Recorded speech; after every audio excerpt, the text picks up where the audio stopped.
আর কি বলবো, মানে সংসার জীবনটা মানুষের, প্রত্যেকটা মানুষেরই ভালো মন্দ মিলাই মিলাই সংসার জীবনে কেউ আসলে পরিপূর্ণ হ্যাপি না, আবার অনেকেই আছে পরিপূর্ণ হ্যাপি।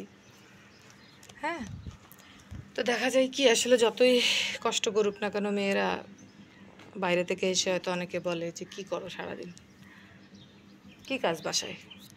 আসলে এটা আসলে বোঝানোর মতো ক্ষমতা নেই যে বাসায় আসলে কি কাজ। সে তো ভাবে হয়তো সারাদিনই আমরা হয়তো ফোন চালাই মেয়েরা, কিন্তু কিভাবে সম্ভব সেটা?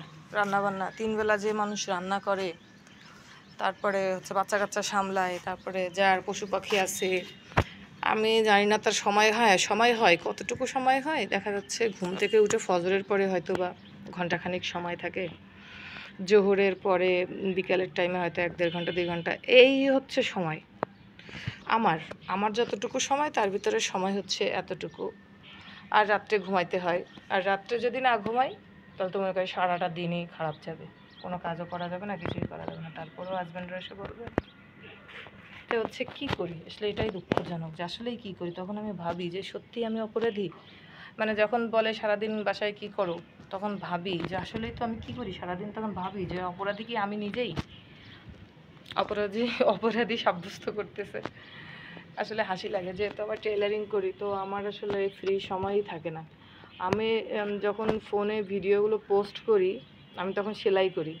আমার ফোনটা যেহেতু বেশ পুরানো হয়ে গেছে, প্রচুর হ্যাং কাজ করতেছে, আমি ঠিকমতো টাইপও করতে পারি না। আমি কিন্তু এখন মানে রেডমি কিবোর্ডটাও আমি ডিলিট করে দিছি, যেহেতু ভিডিও করার কারণে আমার ফোনের স্পেস জায়গা খেয়ে নিচ্ছে, স্টোরেজ ভরে যাচ্ছে, স্টোরেজ খালি করতে হচ্ছে প্রতিদিন। আর রেডমি কিবোর্ডে আমি লিখতেই পারতেছি না, একটা অক্ষর টাইপ করতে পারছি না। একটা অক্ষর টাইপ করলে ফোন হ্যাং হয়ে যাচ্ছে, বন্ধ হয়ে, মানে কী একটা অবস্থা। যার কারণে আমি এখন মানে ইংলিশেই লিখতেছি, সব বাংলা কোনো ওয়ার্ড ব্যবহারই করতে পারতেছি না। হ্যাঁ, আগের দিন অনেকে দেখি পোস্ট টোস্ট দিছে যে হচ্ছে বাংলায় লেখা ভালো এগুলা। এখন আমি না এখানে কোনো উত্তরই করতে পারিনি, কারণ আমার কিবোর্ডই নাই বাংলাতে, আমি বাংলা লিখবো কীভাবে? এমন একটা পরিস্থিতি হয়ে গেছে। তো আমি যখন রান্না করি ওই সময় আমি পোস্ট করি, আমি যখন মানে হচ্ছে সেলাই করি ওই সময় আমি পোস্ট করি, বা 2-1 জনে, আমি সবার রিভিউ দিতে পারি না, আমার সময়ের অভাবে আমি সবার রিভিউ দিতে পারি না ফেসবুকে। হ্যাঁ, এই হলো অবস্থা। ইউটিউবেও একই অবস্থা, আমি ভিডিও ছাড়ার সময় কাজ করি, ভিডিও ছাড়ি, কাজ করি, ভিডিও ছাড়ি। এটা হলো আমার কাজ। তাহলে আমার মানে অবসর কোনো সময়ই নাই। অবসর সময়ের ভিতরে এই যে আলমের সাথে এখন একটু সময় কাটাচ্ছি, এই হলো আমার অবসর সময়। এই ছাড়া আমার কোনো অবসর সময় নেই। তারপরে হচ্ছে মানে কি বলবো, তারপরে হাজবেন্ডরা এসে বলে সারাদিন শুয়ে বসেই থাকি। খারাপ লাগে আসলে, আমরাও তো মানুষ, তাই না? আমাদের তো আসলে খারাপ লাগা কাজ করে। যাই হোক, বলে বলুক, কি আর করা যাবে, এখন বললেই তো কিছু করার নেই। কেউ যদি না বুঝে তাহলে তার বোঝানো যায় না যে না আমি আসলে অনেক করি, বা আমি যদি বুঝাইও সে বুঝবে না, খুবই দেখা যাচ্ছে তার সাথে আমার কথা কাটাকাটি হবে বা কিছু হবে। কি দরকার ঝামেলা করার? যে যা বলে শান্তি পায় আর যে যা করে শান্তি পায়, সেটাই থাক, আর বলে কি হবে। জীবনে মানুষের, আমি এখন মানে প্রায় মানুষের একই কথা শুনতে মানে বলতে শুনি, বাঁচতে ভালো লাগে না, বাঁচতে ইচ্ছা করে না। আমার মানে এই কথাগুলো আমারও মনে হয় বা হয়তো, তো অনেক কষ্ট করে এতটা পথ আসছি কেন? আল্লাহ তো বলছে কষ্ট করে দুনিয়া সুখের জায়গা না, যা আছে তাই নিয়ে সন্তুষ্ট থাকো। এটা একটা হাদিসের কথা, হাদিসের কথা না, কোরআনের একটা আয়াতের অর্থ।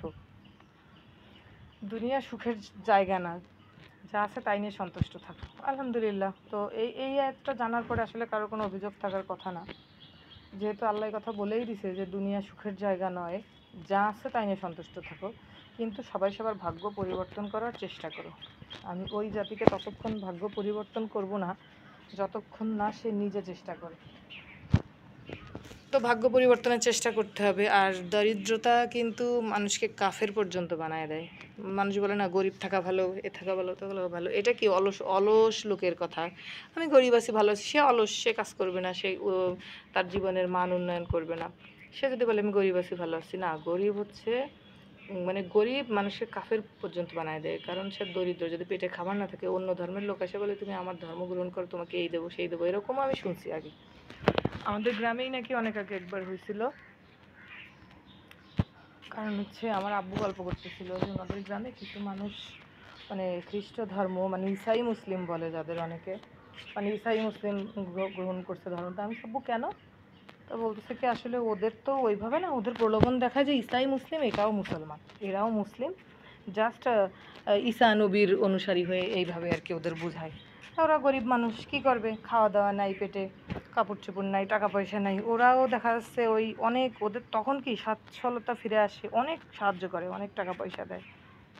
আল্লাহ, কি সাহস দেখছো, কি সাহস দেখছো!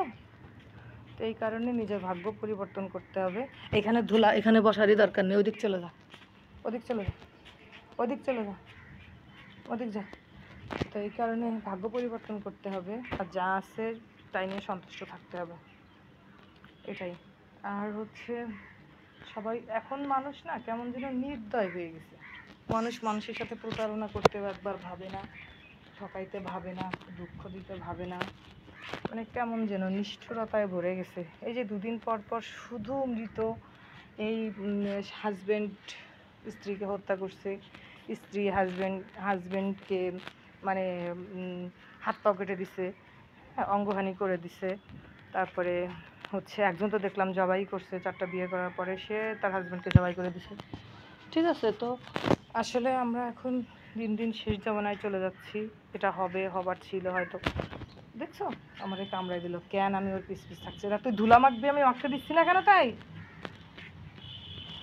তো আসলে আমাদের নিজেদের সংযত থাকতে হবে, সবসময় দোয়া পড়তে হবে আল্লাহর কাছে, যে যে ধর্ম আমরা আছি সেই সেই ধর্ম পালন করতে হবে। নে নে, তোর কাছে আইছে, ওই যে পাখি কাছে আইছে, যা।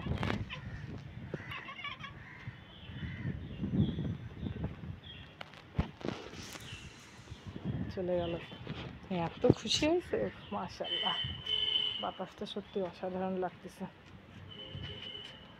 এই বাতাসটাকে ভালো লাগতেছে বল, বাতাস কি ভালো লাগতেছে? বলিস না কেন, বল বাতাস কেমন লাগতেছে বল, এই বল, বাতাস কি মজা, মজা নাকি? বলে ফেল, বাতাস কেমন? তো সবাই ভালো থাকবেন, সুস্থ থাকবেন, আল্লাহ হাফেজ।